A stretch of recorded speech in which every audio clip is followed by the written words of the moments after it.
Friends, ഞാൻ റിൻഷ്യ.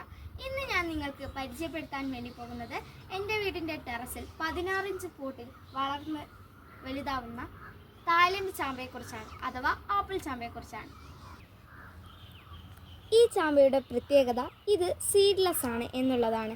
ധാരാളം vitamin C അടങ്ങിയിരിക്കുന്നു. അതുപോലെ ഇതിൽ കാൽസ്യവും മാഗ്നീഷ്യവും അടങ്ങിയിരിക്കുന്നു. കൊളസ്ട്രോൾ പ്രതിരോധിക്കാനും ഈ ചാമ്പ നല്ലതാണ്. ഇളം പച്ച നിറത്തിലും പിന്നീട് റോസ് നിറത്തിലും പിന്നീട് പഴുത്തു കഴിഞ്ഞാൽ റെഡ് കളറിലുമായി ഇത് കാണപ്പെടുന്നു. പുഴുക്കളുടെ ശല്യം എന്നുള്ളതാണ് ഇതിൻ്റെ ന്യൂനതയായി കാണുന്നത്.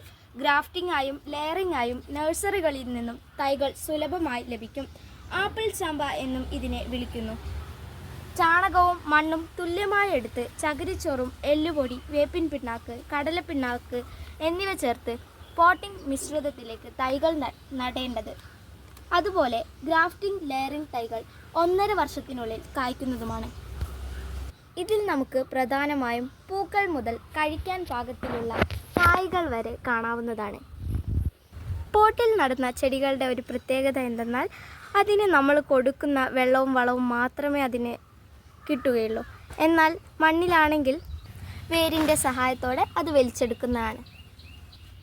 ഒരുപാട് ജലാംശം അടങ്ങിയിരിക്കുന്ന ഈ ചാമ്പക്കയിൽ നിന്ന് നമ്മുടെ ശരീരത്തിന് ആവശ്യമായതും സഹായിക്കുന്നതുമായിട്ടുള്ള വൈറ്റമിനുകളും അല്ലെങ്കിൽ വിറ്റാമിൻ സികളും ലഭിക്കുന്നു. 3 വർഷത്തോളമായി ഇത് ഞങ്ങൾക്ക് കായ്ഫലം തരുന്നുണ്ട്. എന്നാൽ ആദ്യത്തെ വർഷം വെറും 4 കായ്കളാണെങ്കിലും രണ്ടാമത്തെ വർഷത്തിൽ അത് 8 ആവുകയും ഈ ആകട്ടെ നിറയെ കായ്കൾ കൊണ്ട് ഈ ചെടി മനോഹരമാവുകയും ചെയ്തിട്ടുണ്ട്.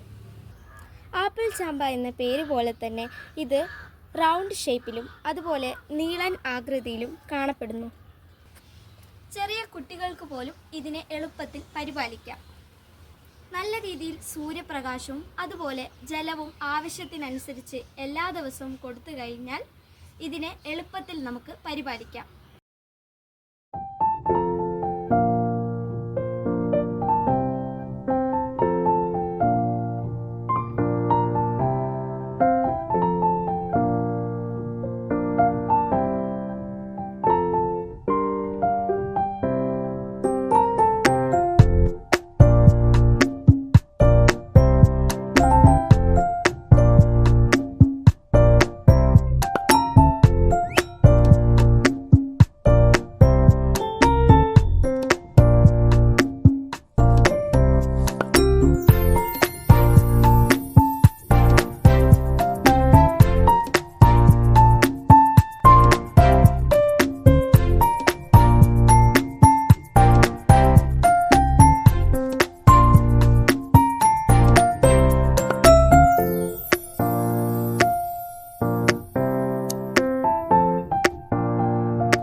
തൈകൾ വീട്ടിൽ വളർത്താൻ ട്രൈ ചെയ്യുമല്ലോ. എന്നാൽ എൻ്റെ ചാനൽ സബ്സ്ക്രൈബ് ചെയ്യൂ. അതോടൊപ്പം ബെൽ ബട്ടൺ ഇനേബിൾ ചെയ്യാനും ലൈക്കും ഷെയറും ചെയ്യാനും മറക്കല്ലേ. അടുത്തൊരു വീഡിയോയുമായി വരുന്നതുവരെ ഒത്തിരി സ്നേഹത്തോടെ റിൻഷ്യ.